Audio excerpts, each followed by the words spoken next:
Welcome to Locarno, where your algorithm does not work anymore. That's not me talking. That's Giona Nazzaro, the artistic director of the Locarno Film Festival, in an interview published today, the day his festival opened. The 79th Locarno Film Festival kicked off this morning, and its industry program, Locarno Pro, is spending this entire week on one theme: how AI and algorithms are already shaping what gets financed, distributed, and put in front of audiences. Nazzaro's own line on it: "It's a kind of dream to regain cinema as a freedom that can't be predicted through algorithms or consumer habits." Here's why that's not just a festival programming story. The panels running this week at Locarno Pro aren't about whether AI can generate a shot. They're about whether a streaming platform's data or an AI model's prediction of what will perform is quietly deciding which independent films get funded and released in the first place. That's a different layer of the fear than "will AI take my job on set?" It's "will an algorithm decide if my project exists at all before a single frame gets shot?" I've been applying for work myself lately, like a lot of people in this industry right now, and before an actual human being at a station or a production company ever looks at that resume, it goes through a screening algorithm first,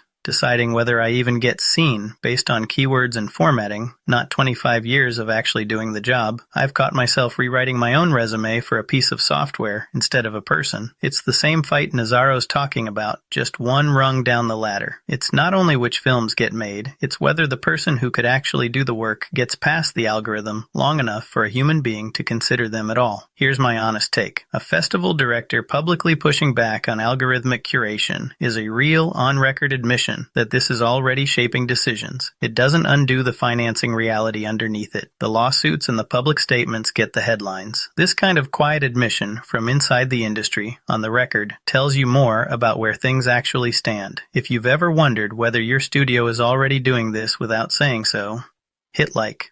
Comment: has an algorithm, a platform's data, or an AI-driven prediction ever factored into whether your work got made or seen? Even quietly, even if nobody said so out loud. Send this to a producer or director in your life who's been chasing financing and wondering why the answer keeps coming back, no. And follow me for the honest read on what's actually deciding what gets made in this industry, not the hype.